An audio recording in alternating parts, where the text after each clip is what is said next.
नमस्कार श्रोताओं, आप सुन रहे हैं कार्यक्रम बैठक, आत्मीय संवाद का एक ऐसा मंच जिसमें हम मिलते हैं उन शख्सियतों से जिन्होंने न केवल अपने जीवन में खुद को गढ़ा है, बल्कि जो अपने कार्यों से समाज और व्यवस्था को एक नई दिशा देने की कोशिश करते हैं।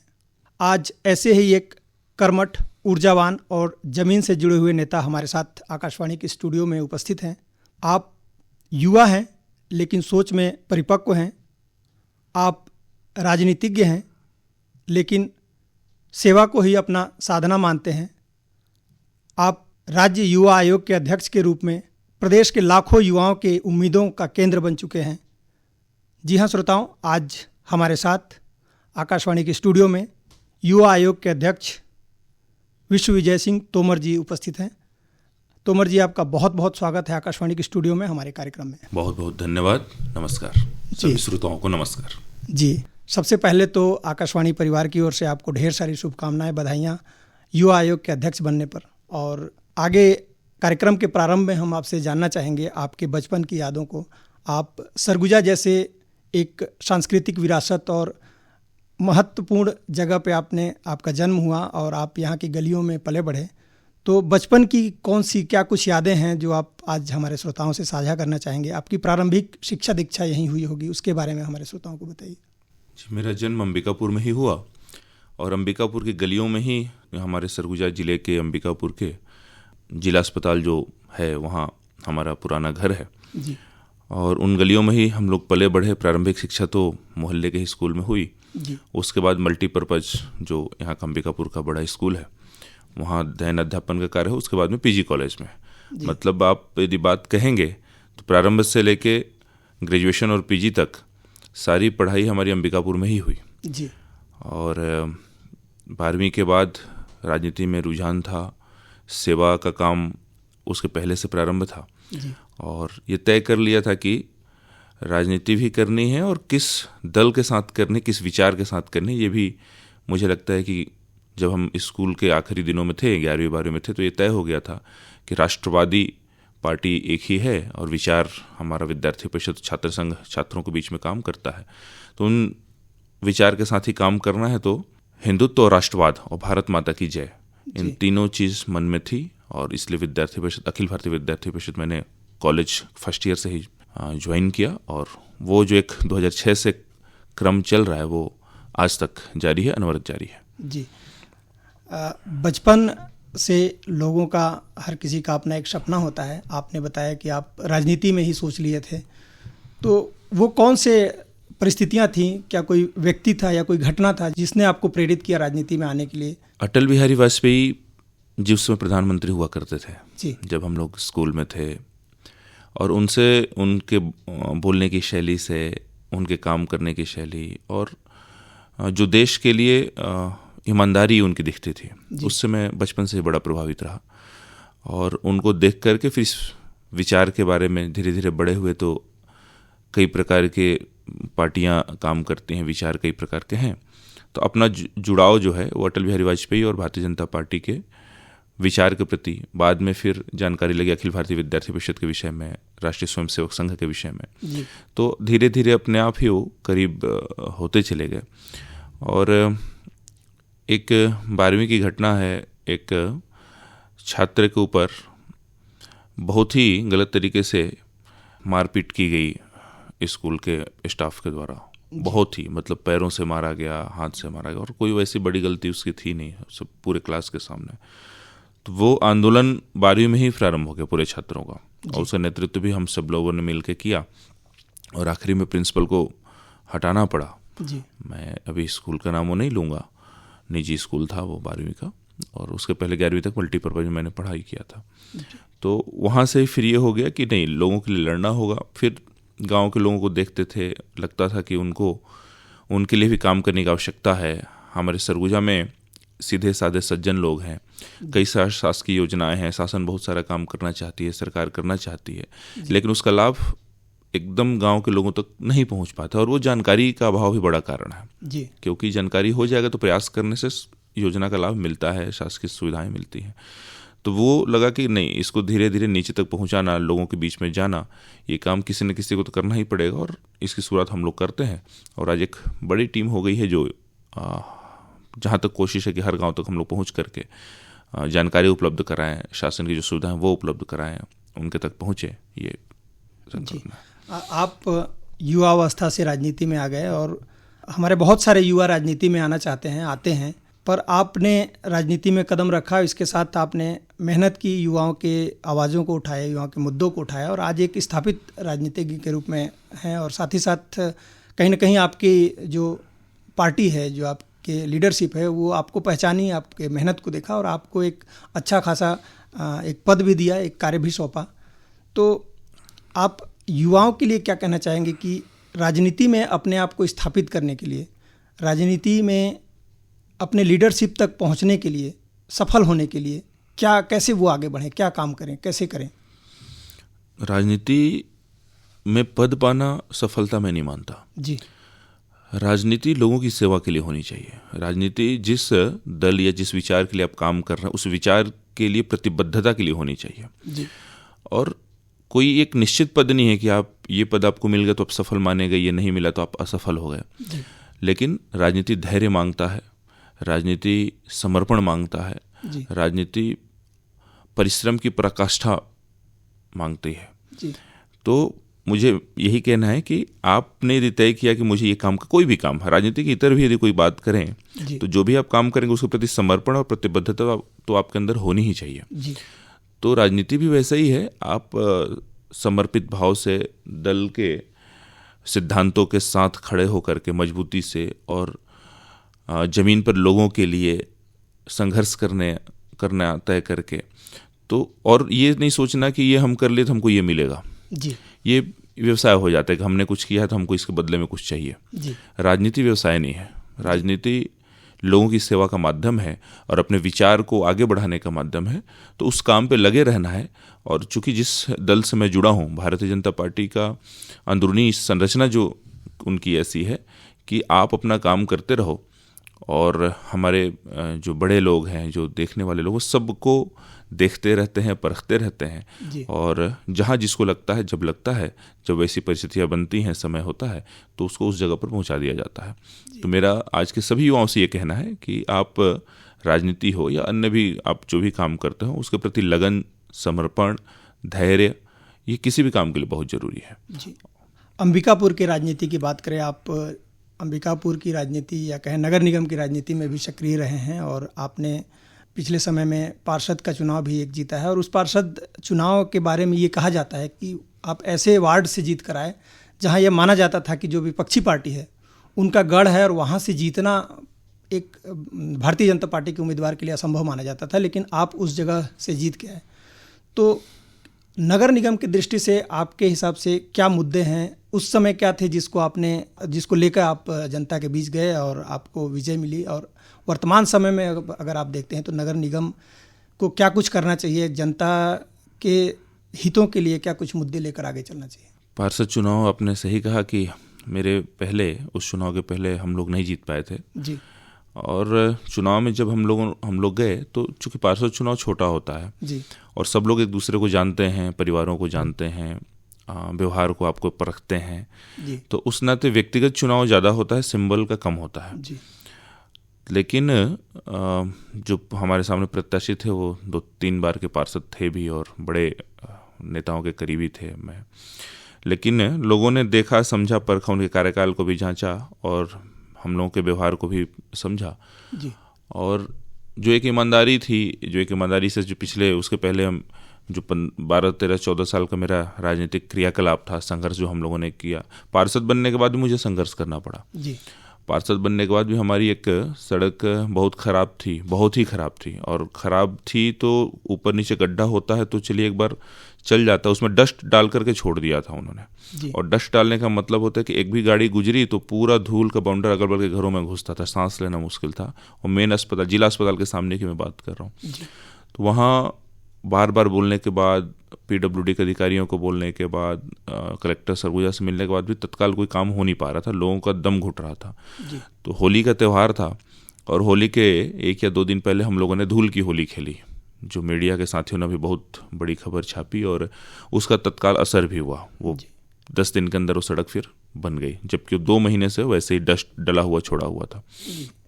तो संघर्ष तो आपको हर समय करना पड़ता है।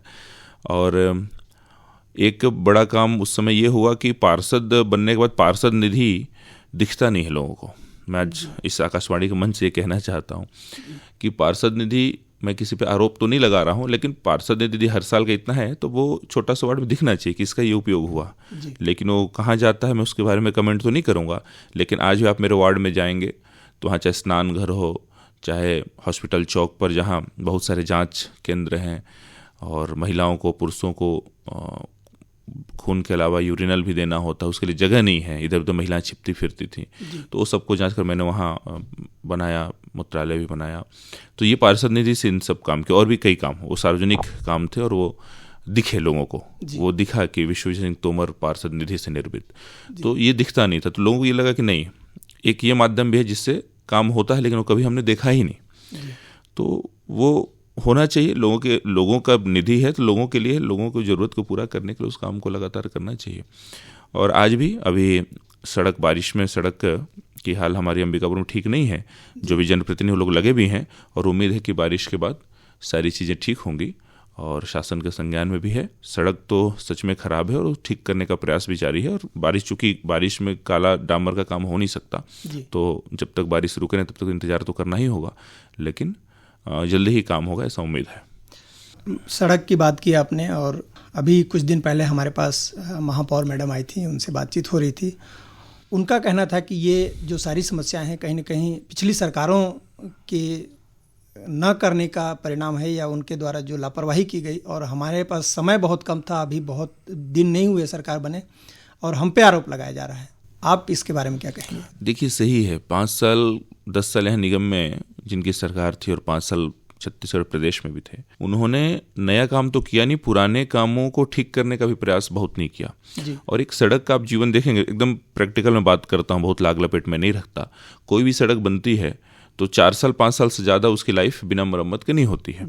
यदि थोड़ा टूट फूट हुआ फिर मरम्मत हो गया तो सड़कें लंबी चलती हैं, नहीं तो 5 साल के बाद आपको 4 साल 5 साल के अंदर आपको मरम्मत उसमें लगता ही है। और यदि ऐसे ही छोड़ देंगे तो फिर जल्दी सड़कें ख़राब हो जाएंगी, समय पे मरम्मत हो जाए तो लंबी चल जाती हैं। तो वो काम हुआ नहीं। अब निगम में तो अभी की जो महापौर जी की बात जो कर रहे हैं वो तो दिसंबर जनवरी में आई हैं, अभी अगस्त चल रहा है, 1 साल भी नहीं हुआ, 8 महीने 7 महीने हो रहे हैं अभी तो। और 7-8 महीने में सड़कें ख़राब भी हो जाएं, सड़कें बन भी जाएं, सब काम एक साथ कैसे हो सकता है? लेकिन बारिश भी आ गई, मई जून के बाद से बारिश ही लगातार, इस बार बारिश भी बहुत ज़्यादा है, तो 4-5 महीने उनको समय मिला, और 4-5 महीने में सारी चीज़ें एक ठीक कर लेना भी संभव नहीं दिखता है। लेकिन चूंकि समस्याएं हैं और महापौर हैं, निगम में हमारी सरकार है, तो जिम्मेदारी हमारी बनती ही है। तो मुझे पूरी उम्मीद है कि बारिश के बाद इन पर गंभीरता से, अभी भी प्रयास हो रहा है, अभी भी जहाँ जहाँ बहुत गड्ढे हैं और वो सड़क पर हैं, ठीक कराने का प्रयास कर रही हैं, निगम के सब लोग कर रहे हैं।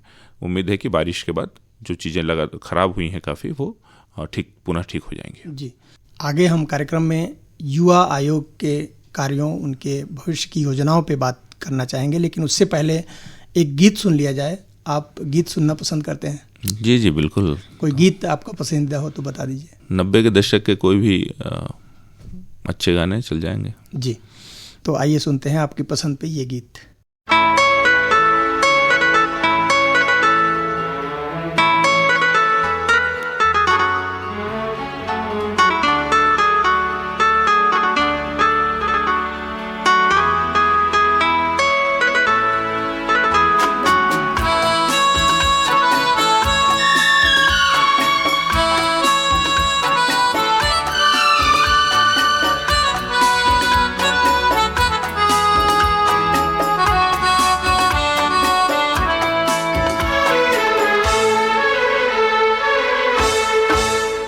हसरत है हमें तुमसे दिल लगाने की, कितनी हसरत है हमें तुमसे दिल लगाने की, पास आने की, तुम्हें जिंदगी में लाने की। मैं दिल की बात भला कैसे कहूँ, कैसे कहूँ, कितनी हसरत है हमें तुमसे दिल लगाने की, पास आने की, तुम्हें जिंदगी में लाने की।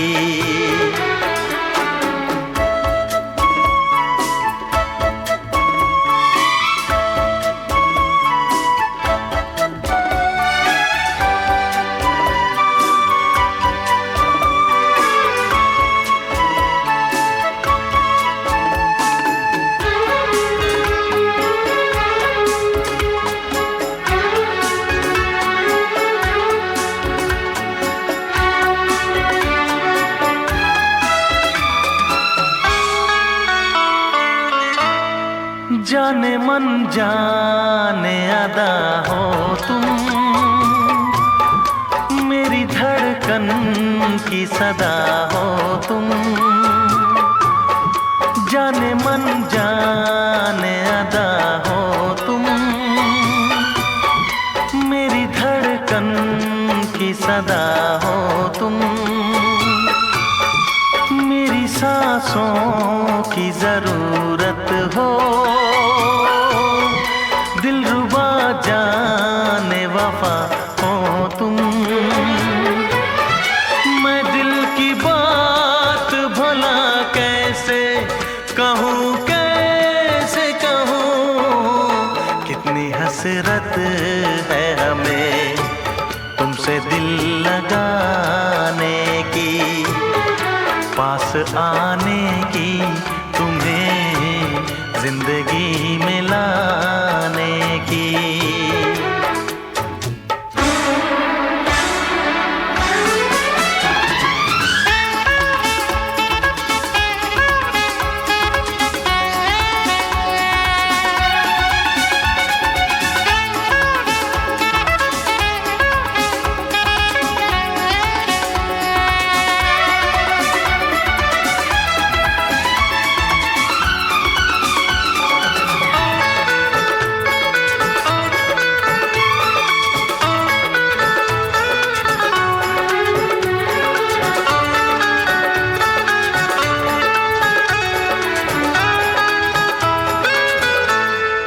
कितनी हसरत है हमें तुमसे दिल लगाने की, पास आने की, तुम्हें जिंदगी में लाने की।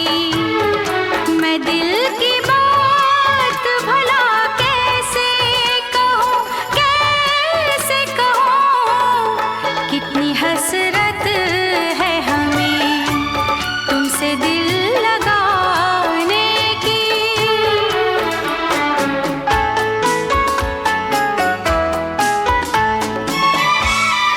गुल की खुशबू है हवाओं में,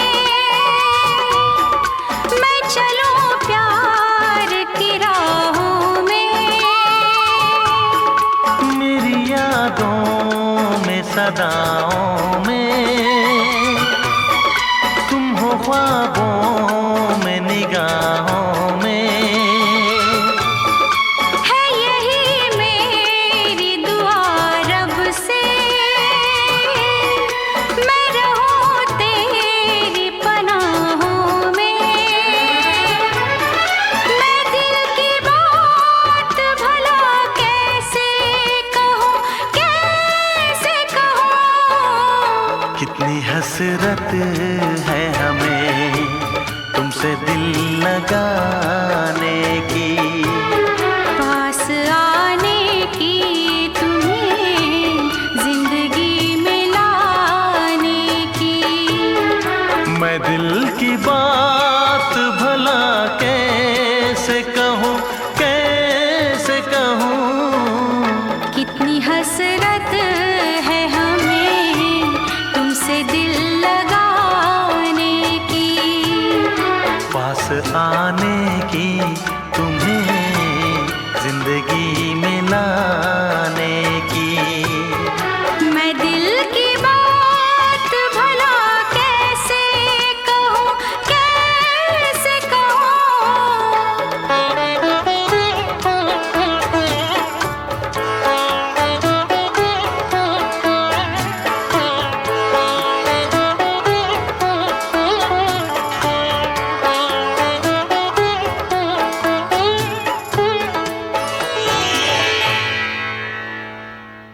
एक बार फिर से स्वागत है श्रोताओं कार्यक्रम बैठक में। और आज हमारे साथ युवा आयोग के अध्यक्ष विश्वविजय सिंह तोमर जी बने हुए हैं और अब हम युवा आयोग से संबंधित विषयों पे बातचीत करना चाहेंगे आपसे। और सबसे पहले तो यही जानना चाहेंगे कि युवा आयोग जो ये बनाया गया है इसका मुख्य उद्देश्य क्या है, क्या कुछ कार्य हैं जो युवा आयोग को सौंपा गया है?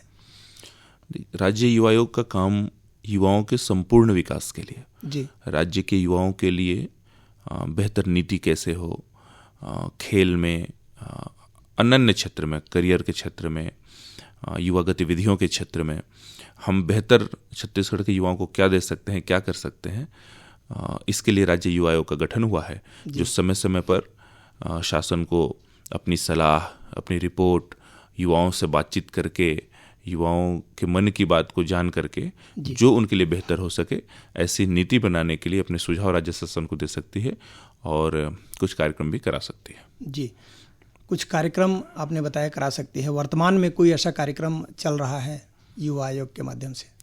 जी, लगातार कई कार्यक्रम हुए। अहिल्याबाई होलकर की जयंती पर अंबिकापुर में बड़े कार्यक्रम महिलाओं के बीच में कराया और उसके पहले भी कई हमारे सरगुजा की संस्कृति जो कर्मा है उसकी प्रतियोगिता बहुत बड़े स्तर मतलब 5,000 लोगों के बीच में कराई सरगुजा की संस्कृति को।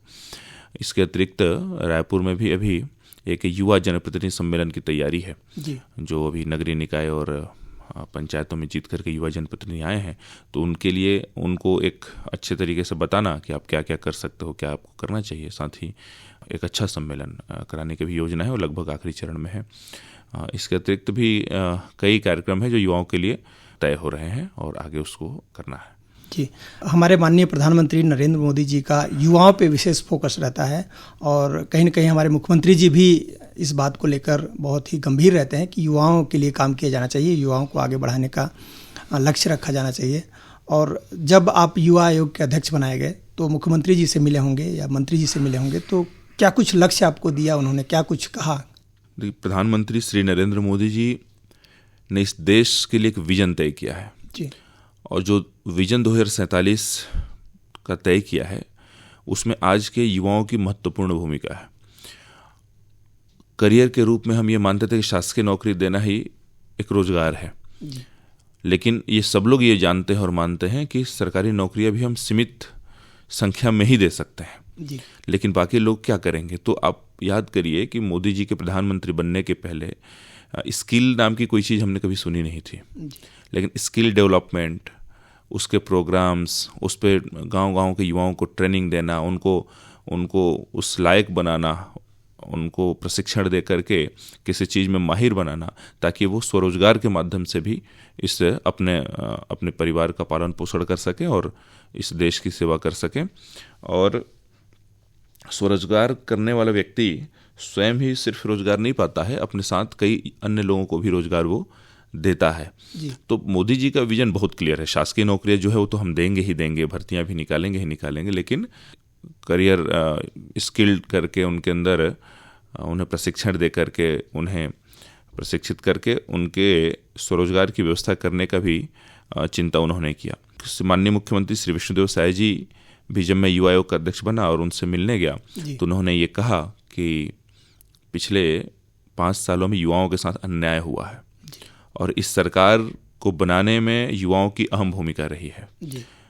तो उन्होंने, चूंकि बड़े भाई जैसे भी हैं और आशीर्वाद भी उनका हमेशा मिलता रहा, उन्होंने बड़े व्यक्तिगत रूप से कहा, मेरे घर के नाम को उन्होंने संबोधित करते हुए कि विशु, तुमको युवा आयोग को खड़ा करना है और छत्तीसगढ़ के युवाओं के लिए जो बेहतर हो सकता है हमारी सरकार करेगी। तो ये उनका आशीर्वाद और एक निर्देश भी है, एक चुनौती भी है।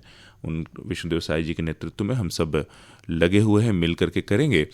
और सबसे बड़ी बात ये होती है कि यदि हम नौकरी देने की बात कर रहे हैं, हम भर्तियां निकाल रहे हैं, तो वो भर्तियां सामान्य युवाओं के लिए है कि किसी तय किए हुए लोगों के लिए है? क्या किसी नेता, बड़े ब्यूरोक्रेट्स, अधिकारियों के बच्चों के लिए हम वो नौकरी निकाल रहे हैं कि इस छत्तीसगढ़ का वो युवा जो सच में उसकी तैयारी किया है, जो सच में पढ़ाई की है, जो सच में योग्यता वो रखता है, उसको नौकरी मिलनी चाहिए। तो पारदर्शिता के साथ भर्ती प्रक्रिया उतनी पारदर्शी हो और उसमें किसी भी प्रकार का कोई परिवारवाद या भ्रष्टाचार ना हो, ये एक बड़ी चुनौती थी जिसको इस 1.5 साल के हमारी सरकार ने पूरा करके दिखाया है और सामान्य युवाओं के लिए रास्ते खुले हैं, सामान्य युवाओं के लिए आसमां खुला है जिसमें वो जितनी उनकी क्षमता है उतनी उड़ान भर सकते हैं। जी, आपने स्किल की बात की, स्किल डेवलपमेंट की बात की, स्वरोजगार की बात की, और बेशक ये सारी चीज़ें आवश्यक है यदि हम युवाओं को रोज़गार देना चाहें या ऐसे युवा बनाना चाहें जो रोज़गार ढूंढने के बजाय रोज़गार देने वाले बने।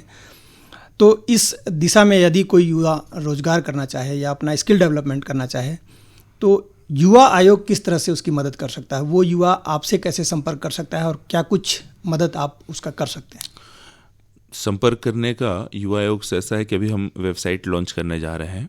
उस वेबसाइट में युवाओं के लिए कॉलम रहेगा कि जो भी वो छत्तीसगढ़ की सरकार से चाहते हैं या सोचते हैं कि सरकार को ये काम करना चाहिए, इस दिशा में ऐसा प्रयास करना चाहिए, वो अपने डायरेक्ट सुझाव हमारे उस वेबसाइट पर दे सकते हैं। अभी कुछ दिन में ही उसको हम लोग ओपन कर देंगे, सारी तैयारियां पूरी हो गई हैं और वो युवाओं, सरकार और युवा के बीच का एक पुल साबित होगा जिसमें डायरेक्ट युवा अपनी बात कह सकते हैं और उस बात के आधार पर हम अपनी नीतियाँ निर्धारित करेंगे। जो उस ठीक बातें होंगी, वो कई चीज़ें ऐसी होती हैं जो युवा जिस क्षेत्र में है, जो व्यक्ति जिस क्षेत्र में वो बेहतर जानता है जी। तो वो अपनी तकलीफ, अपनी बातें कहेगा और सरकार को डायरेक्ट वो बात पहुंचेगी तो जरूर है कि वो काम अच्छे से आगे बढ़ेगा। तो वो एक पुल के रूप में हम सब साबित होंगे। साथ ही साथ सरकार की जो भी भर्तियां, नियुक्तियां या युवाओं के लिए योजनाएं निकलने वाली हैं वो सब भी उस पोर्टल पर उपलब्ध रहेंगी। इसके अतिरिक्त अभी अन्य क्षेत्रों में छत्तीसगढ़ सरकार लगातार काम कर रही है। अभी फिल्म के लिए फिल्म सिटी का निर्माण हो रहा है। अभी आप देखेंगे कुछ दिन पहले ही Indian institute of forensic science जी, जो IIFC ऐसा करके है, वो है एक मॉडलिंग के लिए अलग से हमारा इंस्टीट्यूट है। तो सिर्फ खेल और करियर नहीं जी, छत्तीसगढ़ का युवा किसी भी दिशा में जाए उसके लिए हम बेहतर संस्थान, इंडियन इंस्टीट्यूट मतलब पूरे देश के राष्ट्रव्यापी संस्थान कैसे छत्तीसगढ़ में उपलब्ध करा सकते हैं, कैसे उनके करियर को बेहतर कर सकते हैं, उसके लिए हर प्रकार के प्रयास ये सरकार करने जा रही है और युवा आयोग भी सरकार का एक अंग है तो उसमें अपनी भूमिका का निर्वहन करेगा। जी, आपने विभिन्न तरह के युवाओं के कौशल की बात की, लेकिन सरगुजा की दृष्टि से अगर हम देखें, आप सरगुजा के मूलतः सरगुजा के निवासी हैं और सरगुजा के युवाओं की आपसे उम्मीदें बहुत कुछ हैं और एक बेहद महत्वपूर्ण विषय है सरगुजा के युवाओं के लिए, वो है खेल। और अक्सर ये कहा जाता है कि सरगुजा में खेल के लिए जो अधोसंरचना है, जो इंफ्रास्ट्रक्चर है, उसकी बहुत कमी है। तो इस ओर कुछ कदम सरकार द्वारा या युवा आयोग के द्वारा या खेल मंत्रालय के द्वारा कुछ उठाया जा रहा है? इन छत्तीसगढ़ में भारतीय जनता पार्टी की सरकार बने लगभग 1.5-2 साल हो रहे हैं जी। और इन सालों के इतने ही कम समय में अंबिकापुर में 15 करोड़ रुपए एक बहुउद्देशीय स्टेडियम के लिए आ चुके हैं।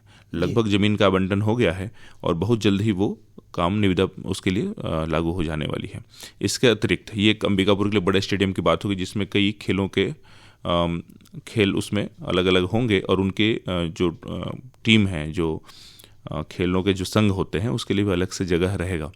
इसके अतिरिक्त गाँव में इंफ्रास्ट्रक्चर डेवलप करने के लिए लगभग 50 लाख से ऊपर के, सिर्फ अंबिकापुर ब्लॉक में 50 लाख से ऊपर के मैदान समतलीकरण और उनके स्टेज, चबूतरा, इसके लिए हमारे खेल युवा कल्याण मंत्रालय से वो स्वीकृत हो गया है। तो एक तरफ शहर में सारी सुविधाएं भी देना और गांव में कैसे बढ़े, इसके अतिरिक्त अभी मैंने युवा आयोग की तरफ से बास्केटबॉल के कई पूरे पोल से लेकर के उसको वितरण करने का काम, फुटबॉल को सामग्री वितरण का कार्य, उसके अतिरिक्त कबड्डी के मैट्स, तो ये सारी चीज़ें भी युवाओं के बीच में उपलब्ध करा रहे हैं ताकि हमारे सरगुजा का नीचे का युवा अपने स्थानों पर बेहतर सुविधाओं के साथ खेल करके अंबिकापुर तक और अंबिकापुर से फिर रायपुर और दिल्ली की दौड़ लगाए। साथ ही साथ बस्तर ओलंपिक की तर्ज पर सरगुजा ओलंपिक की भी तैयारी है और आने वाले समय में हम सरगुजा के दूरस्थ गांवों से भी प्रतिभा को निकाल करके सामने जरूर लाने का प्रयास करेंगे। जी, ये तो शासन की योजनाएं हैं और भविष्य में अवश्य ये सारी योजनाएं लागू होंगी और हमारे युवाओं को इससे लाभ मिलेगा। मैं व्यक्तिगत स्तर पे जानना चाहूँगा, आप युवाओं से कैसे संपर्क में आते हैं, कैसे उनसे फीडबैक लेते हैं? आपका क्या मैकेनिज्म है युवाओं के बीच जाने का, उनसे संबंध बनाने का? डायरेक्ट संपर्क है साहब, सीधे कैंपस में जाना, कॉलेजेस में जाना, उनसे मिलना और खुला है। कभी भी कोई भी फ़ोन कर सकता है, कभी भी कोई भी आ सकता है। मैं खुद यदि अंबिकापुर में रहता हूँ तो अक्सर अधिकतम समय मैं गांव में देना चाहता हूं, और गांव में जब जाते हैं तो हर प्रकार के लोगों से मिलना होता है।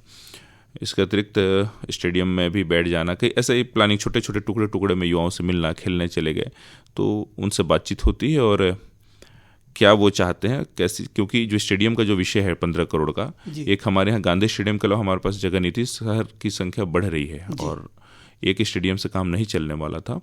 तो इसको लेकर के माननीय मुख्यमंत्री जी ने भी उसके लिए प्रयास किया और उनके ही प्रयास से, उनके ही नेतृत्व में ये सफल हुआ है।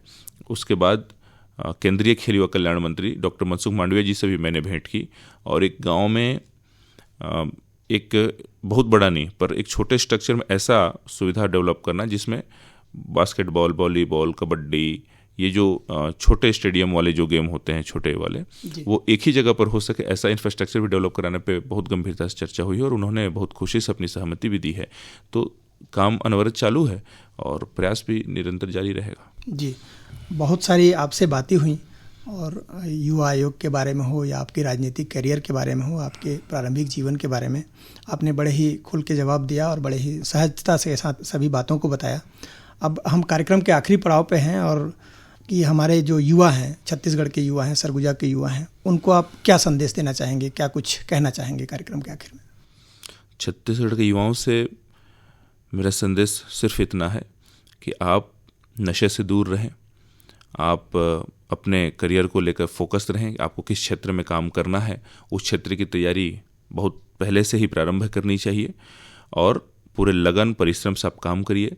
छत्तीसगढ़ की जो यह विष्णुदेव साई जी की सरकार है वो किसी के साथ अन्याय नहीं होने देगी। परिश्रम और आपकी जो तैयारी होगी उसका फल आपको जरूर मिलेगा और अन्य भी कोई बात हो तो उसके लिए सरकार के दरवाजे हमेशा खुले हुए हैं और आप सबको खड़े होकर के मजबूत बन के इस छत्तीसगढ़ के विकास में भी योगदान देना है और अपने भारत माता को फिर से विश्व के परम वैभव पर पहुंचाना है। इतना ही मैं छत्तीसगढ़ के युवाओं से आह्वान करना चाहूँगा। जी आदरणीय, आप बहुत व्यस्त रहते हैं और आपने अपने व्यस्तम दिनचर्या में से आकाशवाणी के लिए समय निकाला, आप हमारे स्टूडियो आए, हमारे कार्यक्रम में आपने शिरकत की, इसके लिए हम आपको धन्यवाद देना चाहते हैं और बस यही चाहेंगे कि भविष्य में भी आपसे मुलाकात हो और फिर से कोई कार्यक्रम आपके साथ किया जाए। आज के लिए बहुत बहुत धन्यवाद। बहुत बहुत धन्यवाद। नमस्कार श्रोताओं, इसी के साथ बैठक का आज का ये अंक अब यहीं संपन्न होता है। एक नए अंक के साथ, एक नई कहानी, एक नए व्यक्तित्व के साथ अगले सप्ताह आपसे फिर मुलाकात होगी। तब तक के लिए मुझे यानी परमेंद्र कुमार को दीजिए इजाज़त। नमस्कार।